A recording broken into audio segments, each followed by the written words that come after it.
Welcome to Sports Talk with Steve Jones, the daily talk show with the voice of Penn State football and men's basketball. You never know what special guest may stop on by any given day. Now here's the man of the hour, Mr. Steve Jones. An important day in history. I am of a generation that was born after World War II, but I'm also of a generation where my parents lived through World War II.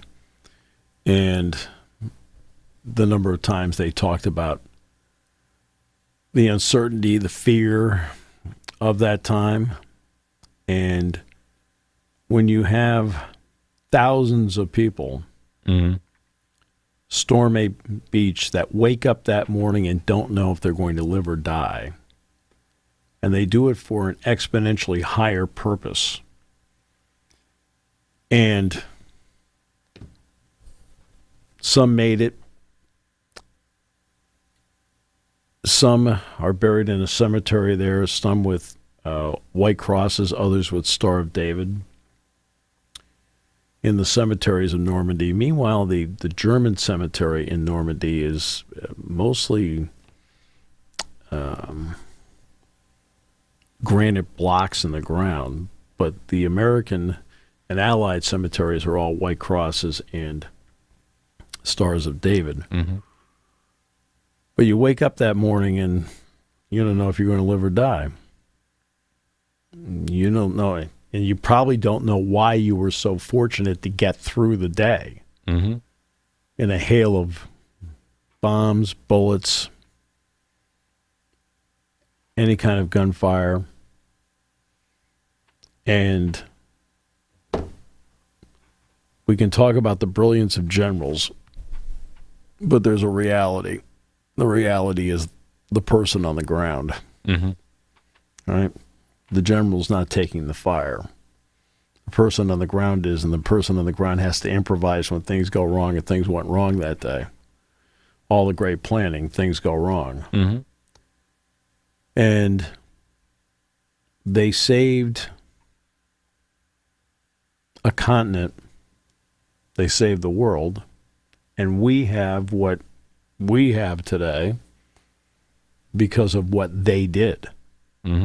Because the world was in deep, deep trouble in 1944. Now, what's amazing is in less than a year after they stormed the beach, the Nazis surrendered. But the debt that we owe them is, you can't begin to say what the value of it is. All I know is that we have the ability to love our lives and enjoy what we do because men like that stormed the beaches on that particular day and then kept on fighting through everything. Hedgerows, Battle of the Bulge, you name it. So we look back on the amazing effort and sacrifice that was made 80 years ago today. I just want to make sure we started the show that way and properly.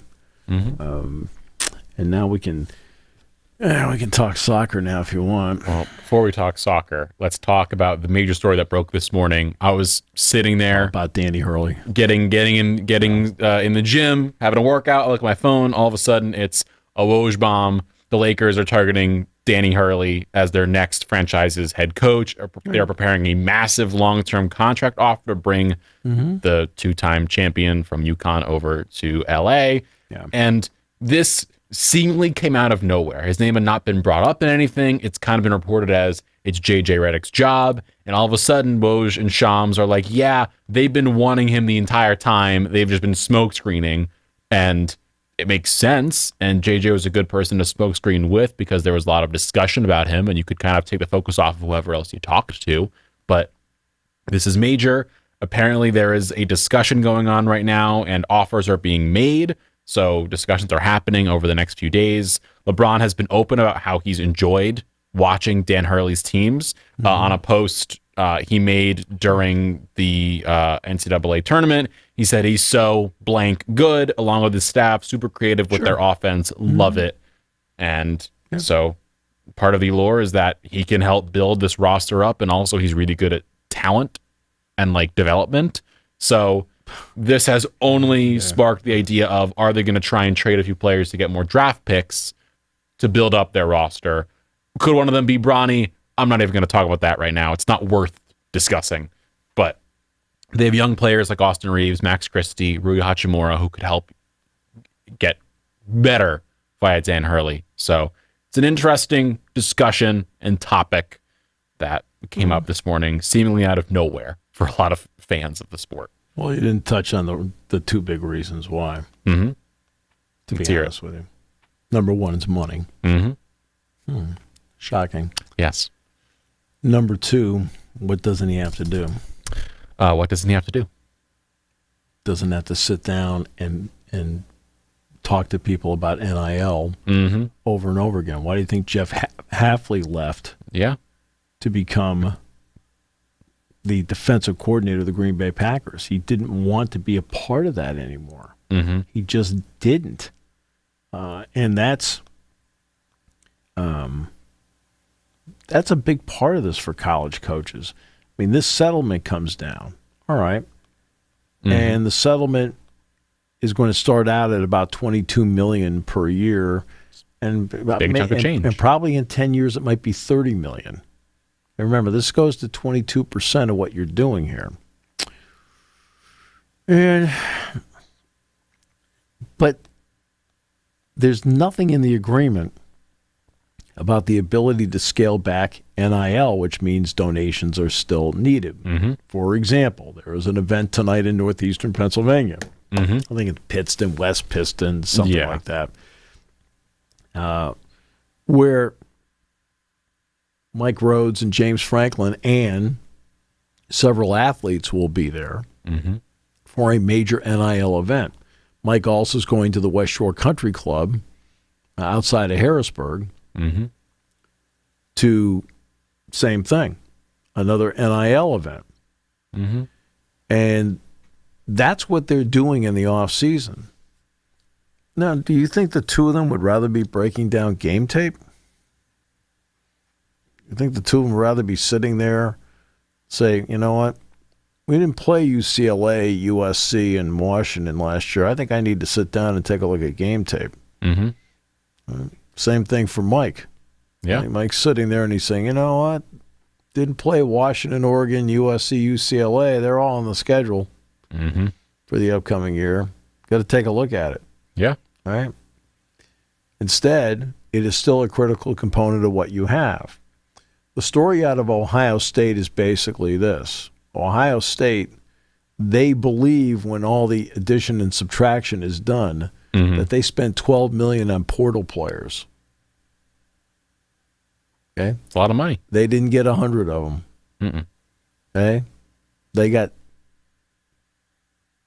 8, 9 portal players, including Caleb Downs from Alabama. And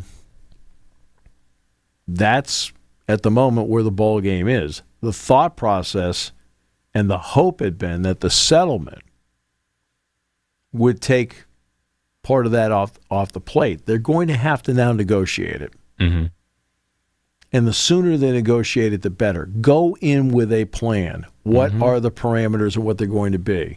What are the parameters surrounding the transfer portal? What are the parameters surrounding the number of scholarships? What are there may be none. Yeah. There may be no scholarships. Okay? And that may be fine. That's part of your plan. You know? And what are the parameters now on name, image, and likeness? All right? Do you knock collectives out completely and tell every athlete, hey, whatever you can do with your agent to line up whatever you want, car dealership, restaurant, whatever it may be, that's your name, image, and likeness. You're getting money from the university too. Yeah. All right? I mean, those are the elements that they have to put together. Right? And they need to be smart about it. They can't, this is something they cannot kick the can down the road on, which the NCAA, to its credit, is excellent at. What this does do, the settlement did do, is I believe it ensured the viability of the NCAA men's basketball tournament for the next 10 years. Why?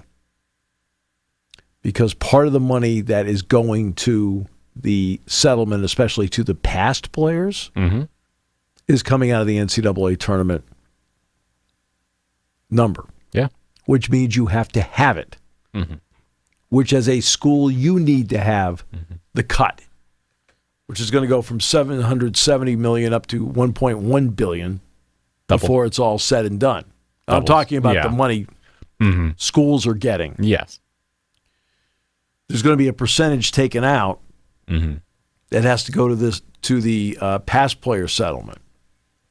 Okay. Well, guess what? You can't just bag the NCAA tournament. You need the tournament because you still need the money because the settlement's part of it.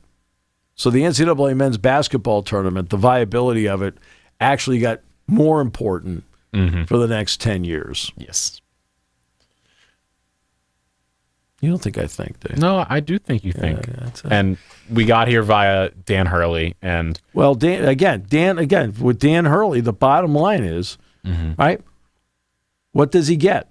Money. What doesn't he have to do? NIL. Talk to donors. He can just do basketball. Right. And for him, that's going to be big. Why did Jeff Hafley leave Boston College to be a defensive coordinator? He just wants to coach ball. Yeah. And something of note for UConn is they just got back Alex Caravan. He returned. He was in the draft, and then he took his name out of the draft a week and a half ago. So now UConn's got him, Aiden Mahaney from St. Mary's, Terrace Reed from Michigan, who we saw, top prospect Liam McNeely, who was meant to go to Indiana, decommitted, went to UConn, and you've got guys like Samson Johnson, Hassan Diarra, Solomon Ball, Jalen Stewart, all guys that are going to be in the rotation next year. Right. So if he jumps from UConn to the Lakers, who now takes over that UConn spot? That's a whole discussion for a different day, but what interests me is the idea of the college to pro coach, because in the NFL, I think it's been more common, or at least happens a lot more. In the NBA, it doesn't happen as much. And when it has, I don't think it's gone super well. There's only a few cases where it has, where like a Brad Stevens made the jump, and he wasn't bad by any means from going from Butler to the Celtics. Quinn Snyder was fine. But Fred Hoiberg, Billy Donovan, up and down, wasn't great. He had Kevin Durant and these guys are all getting hired by franchises. Yeah. I mean, you're telling me like, okay, Billy Donovan goes to Oklahoma City. Okay. Fred Hoiberg went to the Bulls. I'm sorry. You took over because the people running the franchise, they weren't good. Yeah. Okay? They weren't good. This is a little bit different case where you're sitting there and you are looking at a team that has Anthony Davis and has LeBron James. Okay, so you've got a better shot at doing it. But look, let's take Steve Kerr. Kerr had no coaching experience. I mean, long-term coaching experience. Yeah. I know. You want a title. I know, but this is just it feels like a different animal in terms of like, you're not going to a team with young players. You're going in there with an expectation of you need to win now, because LeBron doesn't have many years left in the pros. He's stated that himself. And if Bronny's coming in the league this year, there's a chance LeBron's got, I'd put the timeline on 2 to 3 years at most. LeBron is in the league beyond this year. I think he's probably done after this one, especially if he's drafted with Bronny going to the Lakers. He'll be done after this season. He's not a kid. He's not a kid. What he's doing is remarkable. Yes. But he is also, 40? Like, he is... What is he? He made, 38, 39? He's not quite 40 yet. LeBron is 39, but he's turning 40 in December. Yeah. So he's turning 40 during the season. So you've got LeBron at 40, you've got AD in his 30s, and then you've got a bunch of players around him who, like, could be good. Rui Hachimura, Austin Reeves, and all these guys. But you're going to a team where you're expected to win and win right now, and you do not have a window and a margin of error. And as we've seen, like, if you don't win, they're going to boot you immediately. He's probably sitting in the best position of anyone to do this, because if he wants to go back to college afterwards, he could and could get most jobs, because as we've seen with UConn and with when he was at Rhode Island, I believe. Yes. Gosh darn amazing coach. So yeah, believe me. He coached Rhode Island in a tournament I did at Mohegan Sun. It was Duke, Cincinnati, and Rhode Island, Penn State. And Rhode Island was the one team Penn State didn't play, but I obviously sat there and watched him coach. And he had a very good team. He got the most out of them. And he also, it was in that gray area of like the intensity on the sideline. Yeah. Like, he's an interesting guy. So I'm interested to see how he will mesh with LeBron and AD, with his intensity and how he coaches the NBA guys, how it's going to translate. Decide what he wants to do, too. I mean, he hasn't decided to go. I know, but it is now, it's rumored like it's looking like it might happen. So just wanted to put that out there into the ether. Look, it's been floated.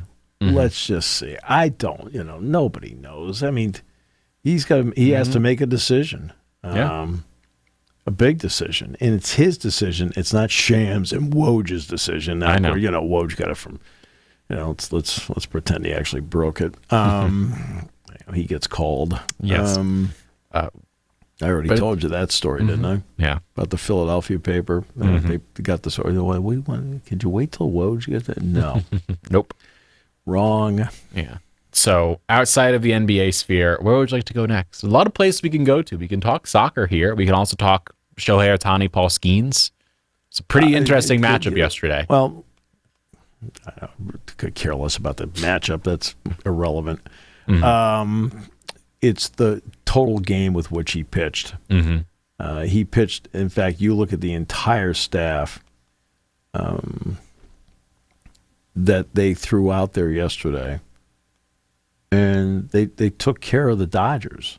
Yeah. And it's not just Ohtani. I mean, it's Mookie Betts. I mean, that's a heavy payroll team that they have now beaten 2 straight games. And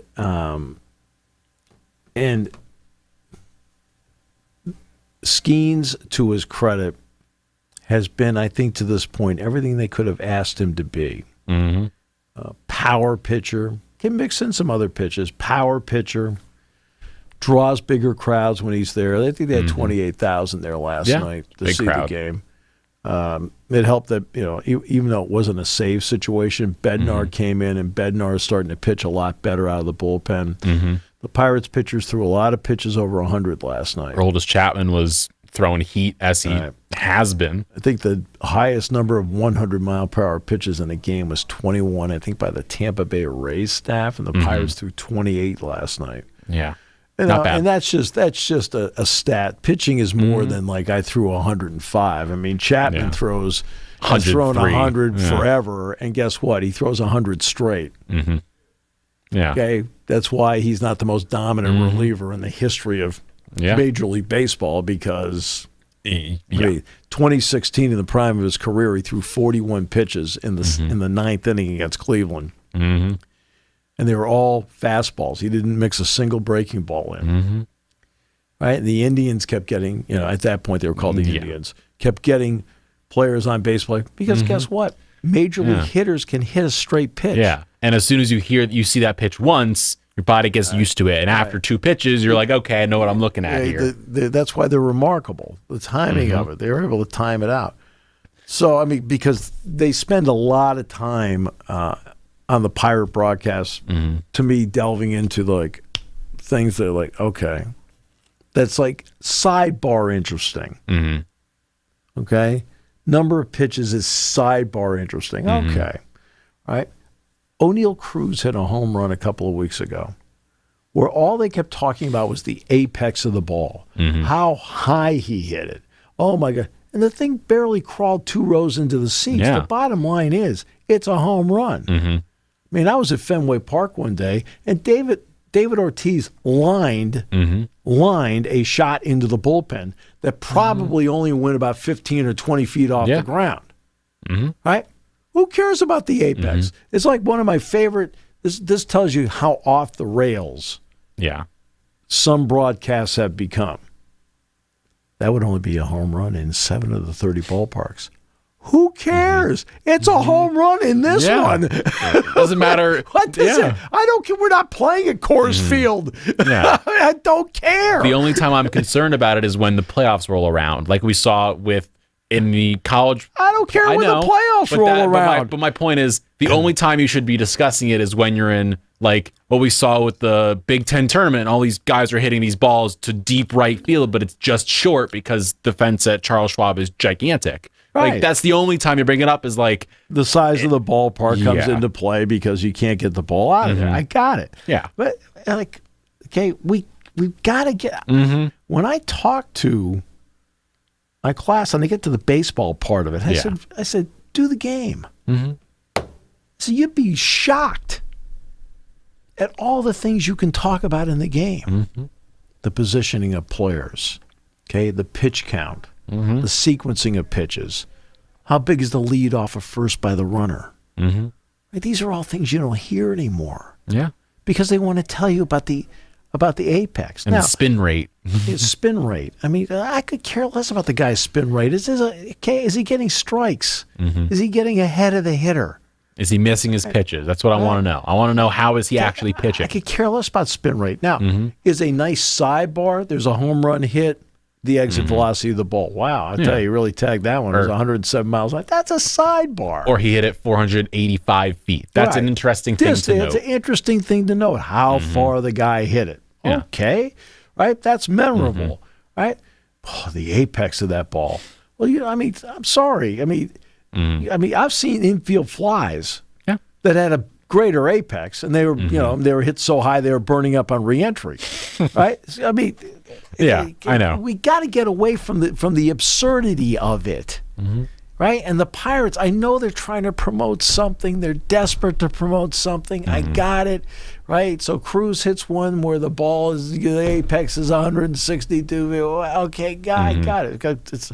It's like watching CBS do a golf tournament. Look at the apex of that ball. Hey, guess what? How far from the darn hole is it? Okay? Did he hit, how hard did he hit it? Did he slice it? Did he pull it? What did he do? Right. I just want to know where it landed. I really don't care how high he hit it. Yeah. Right? They're pros. I assume they hit it high. Okay? Yeah. Right? Now, it's actually more interesting to say, hey, well, I'll tell you right now, you see the Ortiz home run? I think it only 25 feet off the ground, went in the ball. That's a more interesting hit than, oh, what? Right? That's why I love the John Sterling cast. It's just high, and it's far, and it's gone. Yeah. Just really straightforward. It's high, it's far, and it's out of here. And I'm like trying to promote something that, like, to get the fans excited. I got it. Yeah. Skeens gets them excited. Skeens and Jared Jones on their own get them excited. Jones, to his credit, has been a nice story. But Skeens has come in with the pressure of being the first overall pick, with the pressure of getting there, so soon, and delivering. They've won every game he has started. Yeah. He's 3-0, and they won the other 2 games he started. So they've won every game that he has started. Yeah. So he has played a role in 5 of their victories this year. Yesterday he went 5. He had 8 Ks. He allowed 6 hits. One of them the Shohei home run, but in the first inning he struck him out 3 straight pitches. Beautiful to watch. That's fine. Yeah. I mean, but that's great. And and look how the fans react to him. They give him a standing ovation when he's done at the end of the 5th inning because he's a star, right? He's gone out there and he's pitched like a star, and he's acted like a down to earth guy. Well, have you heard him talk about what he does off the field? All he does, he naps. He's like, I nap and then I go back to the baseball field. He's like, yeah, sometimes I drive to my house and then I nap a little bit. That's about it. Yeah. It's pretty much all he does. Right. I know. Nap and play baseball. That's the life right there. That's the dream, Steve. Well, he's also dating Livy Dunn. So, she's a little busy right now, but still. But I mean, he has come in and he's brought star power to the mound every 5 days. Yeah. And the interesting part is like, let's flip it to the other side of the state. Aaron Nola has a 2.77 ERA. That's the worst ERA of the 6 starters the Phillies have. 2.77. They are dealing. That's the worst ERA of the starters. Yeah. He's dead last of the starters. And it's awesome. Anybody would want 2.77 from a number 1 guy. 2.77 would normally be at worst second on your rotation. You're carrying him off the field. Hey, this is great. Skeens is at 3 right now. Skeens is pitching great. And he's their best, and he's at 3. But Skeens has been pitching great. Look, remember, I know they don't know him, but he doesn't know them either. Yeah. Right? So he's trying to figure out what the book says about guys. Yeah. Now, at some point, like every young player that gets into it, hitter or pitcher, they get a book on you. Yeah. It's the ones that have longevity that are the ones that are able to make the adjustments. Yeah. And everybody who has had longevity in Major League Baseball has had to make adjustments at some point because they figure out your hot zone, your cold zone as a pitcher, you know. But it's not even just that. It's the guys who also, like, even though you know the book on me, I'm still just going to beat you. Right. Like, everyone knew. To a point. You're talking about Major League players now. I know, but, like, everyone knew Mariano Rivera is going to throw the cutter. You know it's coming. You know what's going to happen. Hit it. But he's just... That's what he was saying, and no one could hit his cutter. Because he had movement on it. Yeah. See, his cutter had great movement. And that's... Skeens' splinker is crazy. Right. The only thing you got to worry about with the splinker is what does it do to the elbow? That is a concern. That's something you just always have to, like, every time you're, like, every week goes by. Like, okay, he's okay, right? I mean, because look at the Astros yesterday. Urquidy and Javier were both put on the IL. They're done for the year. Yeah. I think Urquidy needs Tommy John. I'm not sure about Javier. Urquidy needs Tommy John. Strider got Tommy John, I think. Spencer Strider. Again, you just don't know. In other words, Skeens may never have an injury in his career. Yeah. Seriously, he may never have one, right? But you just don't know. You know, can tell with time. Steven Strasburg, they babied him. He still got hurt. Right? So you don't know. And then there are other people that are just, whether it's how they're built, whatever it may be. Yeah. Something as simple as genetics, they can handle it. So let's hope he's one of those guys that can handle it because, to his credit, he is a legitimate star going out there. He's got Pittsburgh excited. They should be excited about him. You know, they won the last 2 games over the Dodgers. That's great. They're drawing fabulous crowds around it. Some of them are coming to see the Dodgers. But they're there, and that's what matters. Right, they're there. No, I think when I went to see the Red Sox play the Pirates, it was a cold, raw day. But there was 18,000 there on a Sunday. Half the crowd were Red Sox fans. Okay, but at least they showed up. Yeah, and now they're showing up for Skeens. He pitches, they show up. Jared Jones pitches, they show up. Like 28,000 people. It's a pretty good crowd showing up on a Wednesday night to see Pirates baseball. It was a beautiful night, too, which helped, but still. Yeah. But now they have a chance, but they play the Dodgers again today, right? I believe they do play tonight, yes. They are taking on the Dodgers tonight, 6:40 PNC. It's Walker Buehler versus Falter for the Pirates. It's got a 3.22 ERA. It's going to be an interesting game for them. Walker Buehler's another one who missed a lot of time last year because he got hurt. He missed a full year, if I'm not mistaken, earlier. He is a guy that has tremendous ability and has pitched well in the biggest moments. He's got World Series experience. Yeah. But it's fun to talk about what the Pirates are doing with Skeens. They're not fun to talk about in other areas. Let's give a first round pick, another first round pick as props. Nick Gonzalez.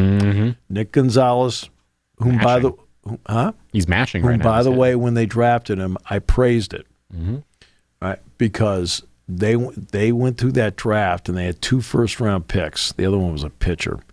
They both were college players, and I said, when you're in the first round, you should be drafting a college player if you're in the Pirates' position because they get to the majors quicker and they need help now. Skeens is a college player. Where is he? Pittsburgh. Okay. Gonzalez, meanwhile, since his recall on May the 4th, I believe leads the majors in RBIs since the recall. I think he's knocked in 20 since May 4th. He's had a remarkable month, and in the clutch seems to be one of those guys that locks in just a bit more. Yeah. And he's been driving in runs. And he's played well in the field. He's been just fine. But he's a guy that's another former first round pick that has been playing well. And credit where credit is due. I mean, they are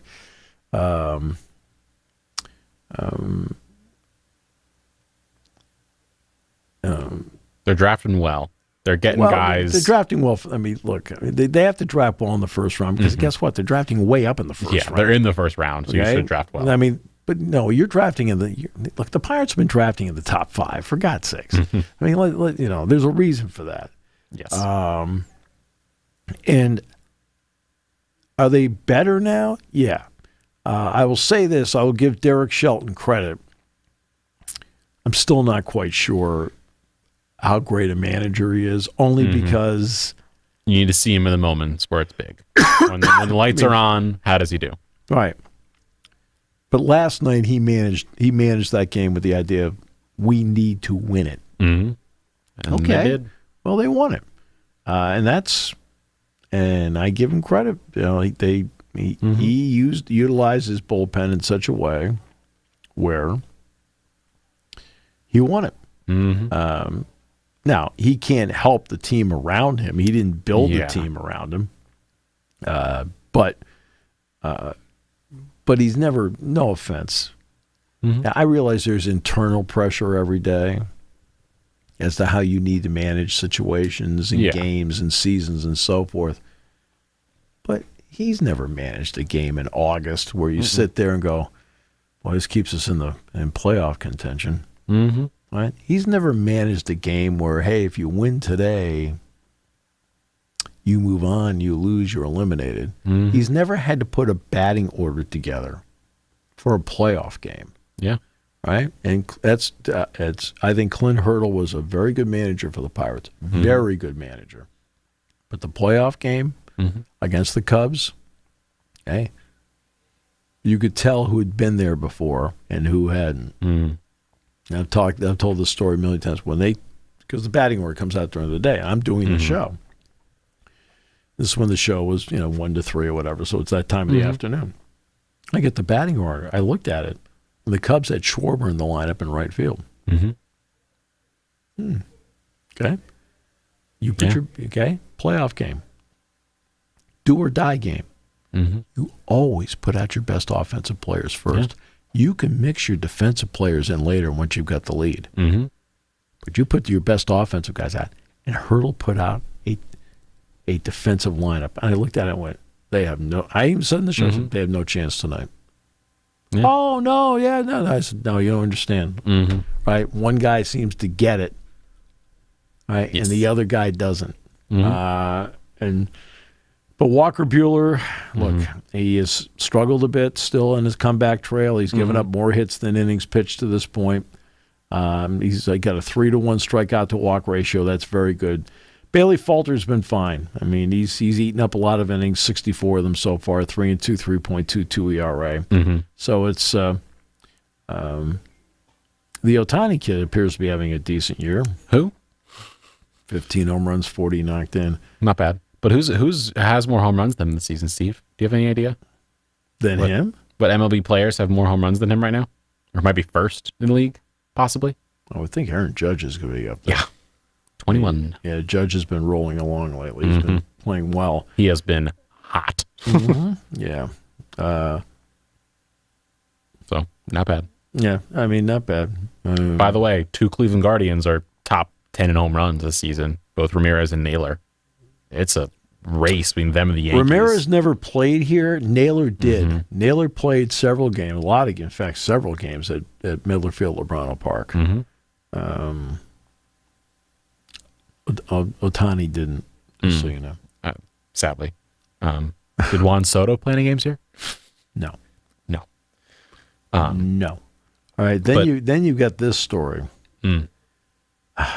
Chris Martin of the Red Sox put on the 15-day IL because of anxiety. He told the team about his anxiety over the weekend. And I give him a lot of credit for doing that because a lot of people would try and hide it. But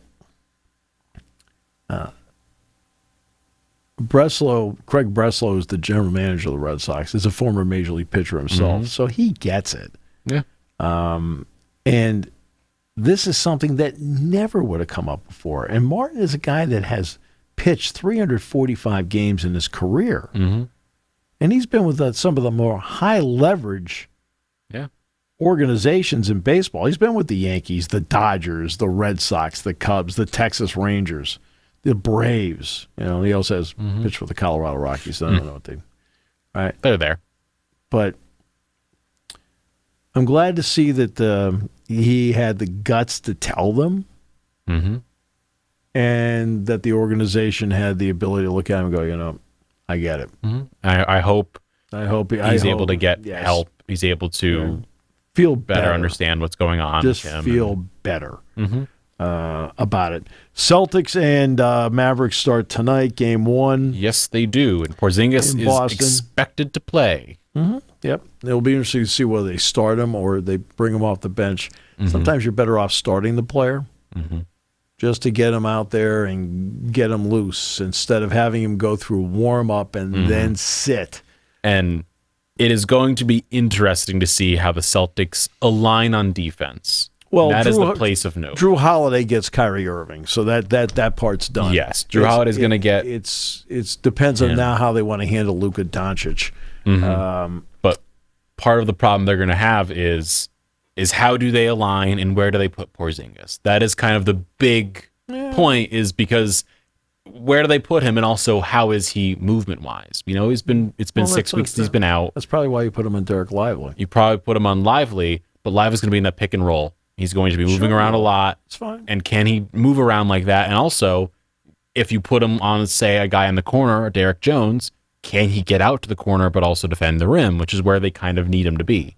Yeah, but he hasn't played in a month. But that's the question, is how is he going to look, especially, like, if you are the Celtics. To be honest with you, he'll be fine. He'll be okay in the long run. He'll be fine, all right? I mean, look, they bought him all this time. Yeah. Something tells me he could have played last weekend.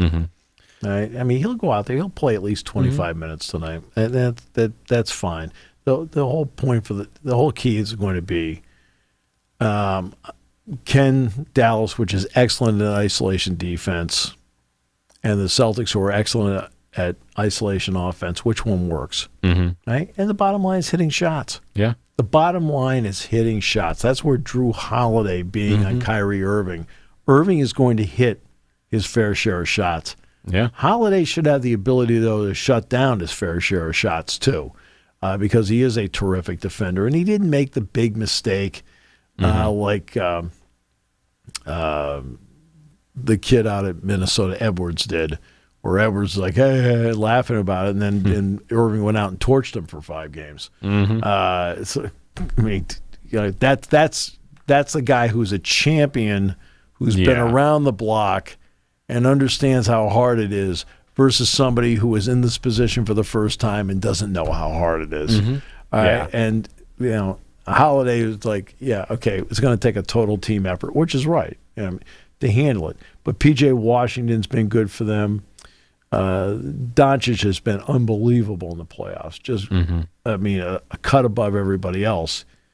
But it's not like the Celtics don't bring something to the table that's a little like, okay, Jason Tatum has been Jason Tatum, and guess what? Jaylen Brown's a star and has been a star for a long time, right? And the odd thing is they got each guy with the 3rd overall pick in the draft, and each time the Sixers had the first pick and the Lakers had the 2nd pick, each time. Yeah. And neither one of them took Jaylen Brown, and neither one of them took Jason Tatum. The Sixers could add both. The Lakers could add both, and neither one of them got them. Well, guess what? The Sixers can't get out of the 2nd round of the playoffs. This year they couldn't get out of the first, right? And the Lakers are talking to Danny Hurley. Yeah. Okay? I know. I mean, okay, so the draft can be important if you utilize it correctly and understand and identify personnel that can play. It's not the easiest part to do. Obviously, Victor Wembanyama turned out to be an excellent pick for San Antonio. My recommendation is to find more players around him. I have a question for you, Steve. Can you tell me what, over the past, since 2019-2020, what the Boston Celtics home record is in the playoffs? Actually, it's not that great.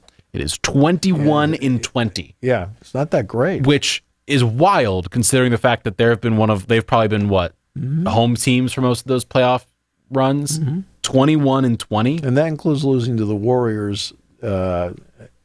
Lost to the Warriors in the championship. I mean, the championship was won in Boston. It was not won out west. This season, they lost to both the Heat and the Cavs at home in a game. They almost lost to the Pacers. Game two. They almost lost the Pacers at home in game one. They narrowly avoided that in overtime. Like, they have not been good at home. And if you are them and you lose home court advantage, I don't know how fun that's going to be. Because we've seen what the Mavs have done at home this season where they've been a brick wall. And what's the Celtics' road record been in the playoffs? Much better, but they still... Yeah, they haven't lost any. Yeah. Right? It's going to be... how many road games have the Celtics lost in the playoffs? None this season. 0. But it's going to be interesting to watch what happens. Because what if the Mavs win both at home? One of both Celtics games. Yeah. What if? Guess what? This is the ultimate... possession by possession. Yeah. I don't worry about that stuff until the result is in. Yes. Okay? As you know me, I don't okay, I'm sorry. I'm not okay, I wasn't born to be a talk show host where I go, "Hey, what stupid topic can I talk about today?" All right? But Steve, who's the GOAT? Yeah. Right? Yeah, who's the GOAT? Right? Where you just sit there and you babble on for the entire time about, well, what if this happened? Look, I'll deal with what if when it happens. Okay? So you got game one tonight. We know who's at home. Right? We know who's on the road. Right? It's been a long time since these two teams have played. The last time they played was before the Mavs went on their tear. Right. They had the last game before Jason Kidd changed his lineup, and then all of a sudden the Mavs exploded. It's like watching Edmonton playing Florida. They haven't played since December. Like, I don't know. Yeah. Right. A lot of things happen, change, philosophies change. I'm going to ask you, firstly, the game prices for tickets. The lowest ticket currently is for game one. I want you to guess the price of it. It's currently up for sale. The lowest ticket? Lowest ticket price. For the Celtics? For the Celtics. It's for game one is the lowest ticket price out of all 7 possible games. I'd say $450. $570. Okay. Lowest single ticket price. But I'm wondering, where are you thinking prediction-wise? We're a prediction show here, or I am at least. I like predictions. So, where are you feeling? Celtics are 1-5. Celtics in 5. Mavs in 7. Okay. I look at it as when they're going into the playoffs, the best player on this court is going to be Luka Doncic. He's going to be another best player in the court. I just think that's kind of a given at this point. I love Tatum. I love Brown. They're not as good as Luka is in terms of just a sheer offense. That's right. I think Kyrie is going to be the second best player in the series, and because of that, they're going to win. Kyrie Irving in this spot in his career with the Cavaliers was excellent.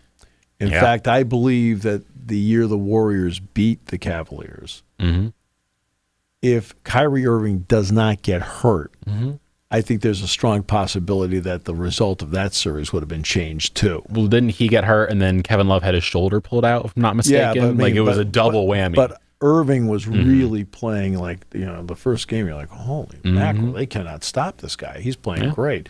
Then when they won the title, he played really well. So he's been terrific in this spot. Going back to Boston, he has at times struggled there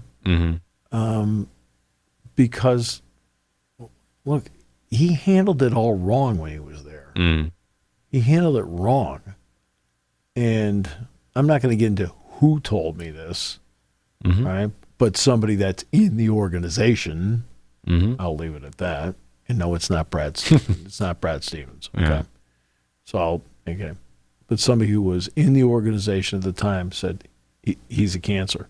I said, "What do you mean?" He said, "No, locker room problem," and that this guy felt that he was a bad influence on the younger players that we're talking about. And it's been discussed that he was the alpha on the team, and he wanted the ball, and he was still the best player, and then he was going after the young guys, and they were going back at him in the media. It was public that, It was just not working. But he was also a bad influence on them. And part of this 21-20 record of the Celtics in the postseason, part of that was crafted then, right? And they had to move him. Yeah, they felt they had no choice to move him for the betterment of the organization. Now, he's landed in a great spot in Dallas. He seems to be playing an exponentially more mature game. A guy that really believes in him, by the way, is to his credit, is Mike Krzyzewski. He played 1 year for Mike. He was a one-and-done, first overall pick in the draft. Krzyzewski told him, he says, one day you're going to be my point guard on the Olympic team. And then he was in Rio de Janeiro in Mike Krzyzewski's last go-around as USA basketball's head coach. Yeah. Right? So he did do that. So this isn't a Rip Kyrie thing. I think I've been pretty fair about how he plays. I mean, he can be a dynamic player. He can be a dynamic player. So we'll see how it plays out. But this is the ultimate possession by possession game. And predicting how it plays out, because they haven't played in a while. We're going to have to see what the matchups are. How does an Al Horford play at this stage of his career? I was going to say, he's been very up and down this playoffs. He's had games where he's hit like 7 threes, and then he's had games where he has just looked old. Right, but then he's probably going to have a period of time where he's on Luka Doncic. Okay, that's fine. Right? I mean, how does a role player like Pritchard play? Coming off the bench, you can get so enamored with, I've got to guard Tatum, I've got to guard Brown. Suddenly a guy comes off the bench does that. Yeah. Derek White early in the playoffs was dynamic. Then in the middle kind of slumped a bit. Then he closed out against the Pacers, played brilliantly against. So where's Derek White? One of those unsung, under the radar, I'm not a star, but boy, I'm a pretty good player. Derek White. Right? Yeah. So that's, so it's intriguing.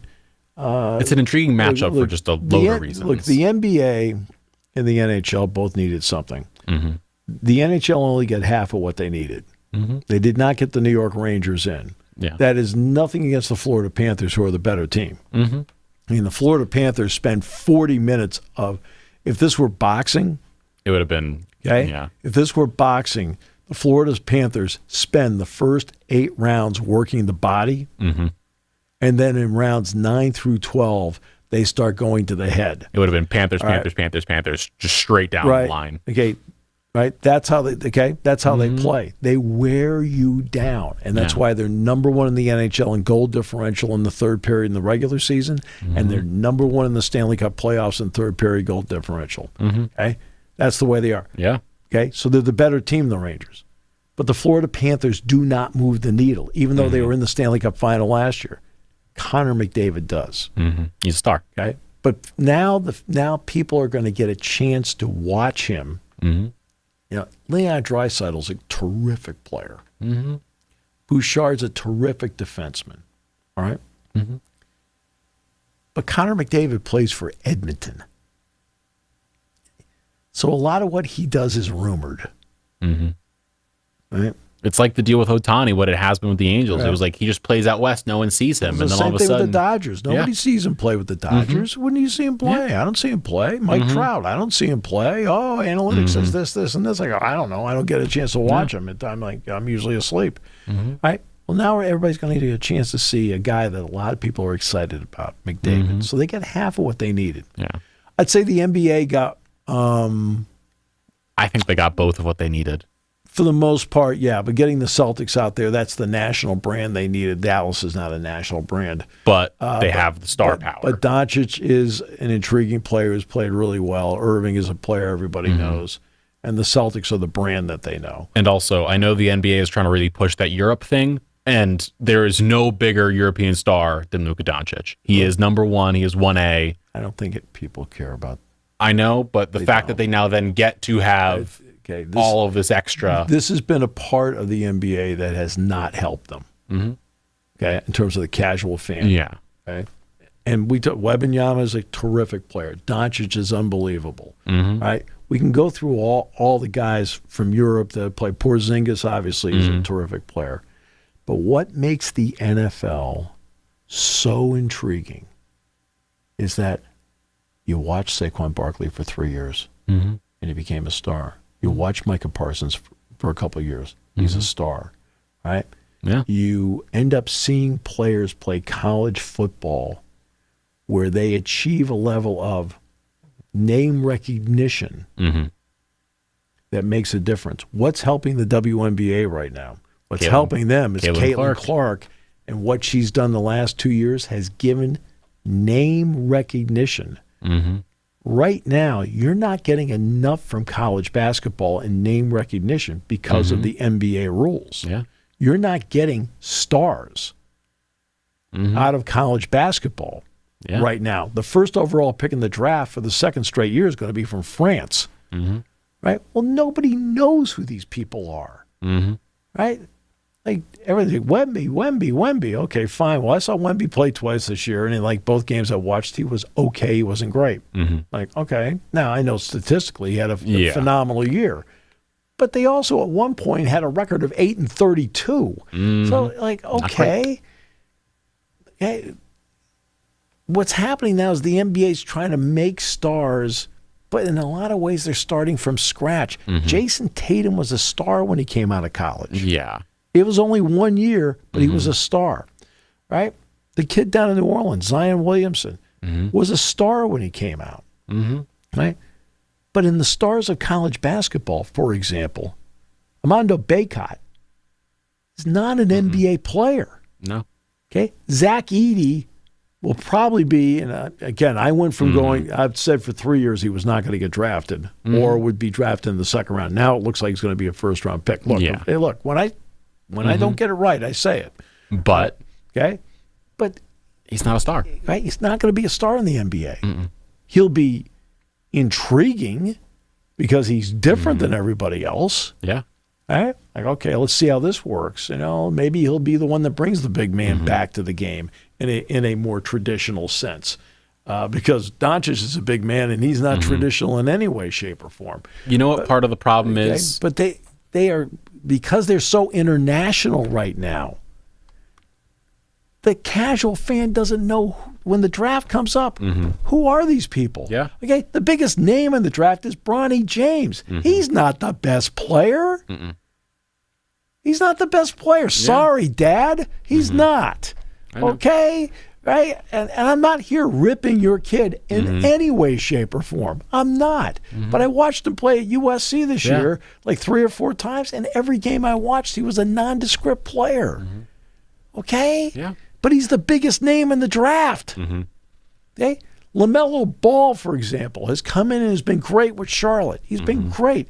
He didn't play a second of college basketball. He played overseas for a year, then came in. He played in 2 years. It was Lithuania and New Zealand. Right. Get it right. I'm saying, but he didn't play a year. I know. Right? Nobody saw him play. There was no Final Four with him in it. Okay? The biggest name out of the Final Four is the guy the Lakers are talking to. And he doesn't play. Hey, I mean, Klingon's going to get drafted in the first 10 picks, right? Castle's going to get drafted in the first 10 picks. But a lot of people don't know much about Stefan Castle because the UConn, to its credit, is so team-oriented. A lot of people don't know how dynamic, because when the Final Four was up, I said, look, this guy will be one of the first 5 guys taken in the draft. Yeah. But he wasn't the best player on the team. It feels like we're missing the stars taking over in college to a different degree. I remember very vividly watching a couple back-to-back NCAA tournaments where Oklahoma had Buddy Hield, who became like a sensation in college, and everyone loved watching him chuck up threes. And then Trae Young played against Danny Hurley's Rhode Island, by the way, in the tournament. And watching him was like, that dude's a star. Like, he's chucking up threes, and he looks just like he's a star player. Tatum in the tournament was a star. Zion was a star. Like, these guys, as you said, get their stardom in college, but also take over. Even if it's just for 2 games, they need to do something in the tournament. Like, watching this season, as we said, UConn, there's not like the guy who you're like, he's that dude, he's going to go first overall. Klingon's going to go lottery somewhere. Yeah, he'll be in the lottery, and Castle will be probably the top 5 or 6 players. But, like, they didn't have that star factor. Like Newton, the point guard, for example. Okay. Great player. Right? College player. Yes. Jamal Shed for Houston. Okay. Great player, but not a star. He's going to be a late second-round pick. Okay. Like, even you look at the Tennessee, Dalton Connect. Great player, but, like, didn't have that. Well, to be honest with you, he is going to be a lottery pick. He's going to be a lottery pick, and he's the closest guy we got to, like, that level of, like, star, give me the ball. Caleb Williams is the first overall pick in the NFL draft. Okay. All the casual fans know who he is. Oh, yeah. He's the Heisman Trophy winner. He was they knew about him in Oklahoma, but what he's done the last 2 years at USC. Okay. Marvin Harrison Jr., everybody knows who he is. Okay. Yeah. The NBA draft's going to come up, and there's going to be a lot of, Who is Zachary Risashi? Yeah. Who's Alexandra Sarr? Who are these people? Who's Nikola Topic? Like when we were talking, you and I were talking last year about the G League Ignite guys. Yeah. Okay. Can anybody tell me what they did this year? Nobody. Nobody knows who they are. Scoot Henderson. Well, great. Well, who is? I mean, never saw him play a single game. And to the credit of Scoot Henderson, I didn't see him play a single game this season either. Right? Oh, and by the way, the new TV contract with Peacock, you're still not going to see him. Probably the best we've had in recent years would have been that 22 draft where it was like Paolo Banchero, who at least was like a name. Right, Chet Holmgren was a name over in Gonzaga. Yep, He's like this huge dude. Jaden Ivey with Purdue. Absolutely. See, that's where the college game, right? And it's the NBA rule of the one and done. Yeah. The management's wanted two and done for a long time. Why? To develop. Because you want to have a more mature league. Right? A more mature league. Right? I'm not so sure it says a lot about your league when an 18-year-old comes in and can dominate it. Like, okay, wait a minute. Really? Right? Yeah. I'm not sure what kind of statement that makes. I mean, Paul Skeens is 23. Yeah. Right? He's out there like he is a young man now. He also hasn't thrown a ton of pitches in his career because he was a catcher at Air Force and a reliever before going to LSU. But I mean, that's always been a big problem with the NBA. Big problem with the NBA is like they're promoting and I give Anthony Edwards all the credit in the world. He's come in, but Karl Anthony Towns, Karl Anthony Towns has always been halfway between just another guy and a star. He's been halfway. He's been right in the middle, right? And they keep promoting him like he's the star of all stars. Like, every time I watch him, I go, okay, take over something here. Yeah. All right. And it doesn't happen. See, like Luka Doncic, okay, takes it over. But the European part, it's changed a bunch recently. Okay, well, it changes everything in terms of the draft because every time I talk about the draft, right, seniors for the most part need not apply. Right? But there are fewer and fewer guys that are declaring for the draft and staying in the draft. Right now, Max Christie, for example, from Minnesota, did. He's staying in.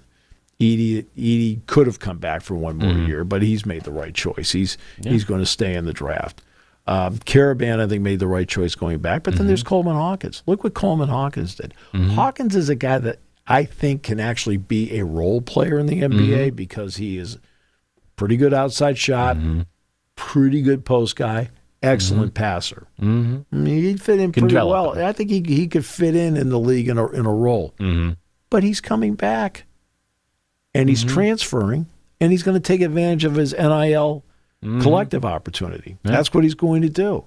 See, and this is where we are right now, where the NFL, which keeps backhanding the college game, we're going to play on Saturday. What are you playing on Saturday for? That's your talent feeder there. Stop it. Stop acting like the 200-pound, right, the 2,000-pound brute in the room. Stop acting like it. Okay? Open the door. Let them do it. Let them play. Let them have the day, because guess what? The people watching that day of college football are going to be your fans next year.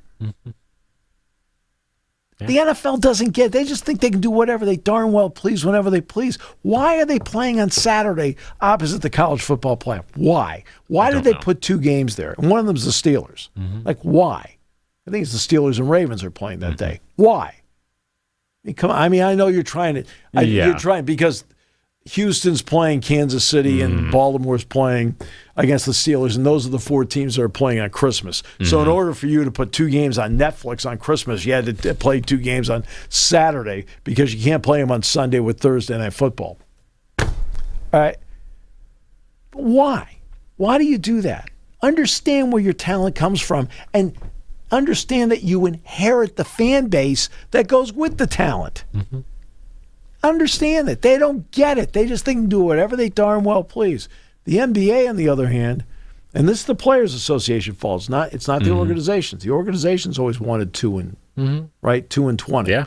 It's 2 years and 20 years of age. Right now, it's 1 year and 19 years of age. The 19 years of age part never comes up. Yeah. Right? Never comes up. That's it actually takes thought to read the extra sentence. But they don't, okay? The college game, and especially with the movement and everything like that, it's partially the college game and it's partially the NBA. But like you're talking about, the international stars. People don't know who the international stars are until they're actually playing in the game, just like nobody knew about the G League Ignite guys. And they still don't know about the G League Ignite guys 1 year later. And we're going to discuss this more tomorrow here on the show. 1 year later, they still don't know about those guys. They don't. And we'll talk about it more tomorrow here on Sports Talk with Steve Jones. Thank you for listening to Sports Talk with Steve Jones, a 7 Mountain Media production. Come back at 11 every weekday for analysis of the latest happening in the sports landscape. From college football to European soccer, Steve and Kyle cover it all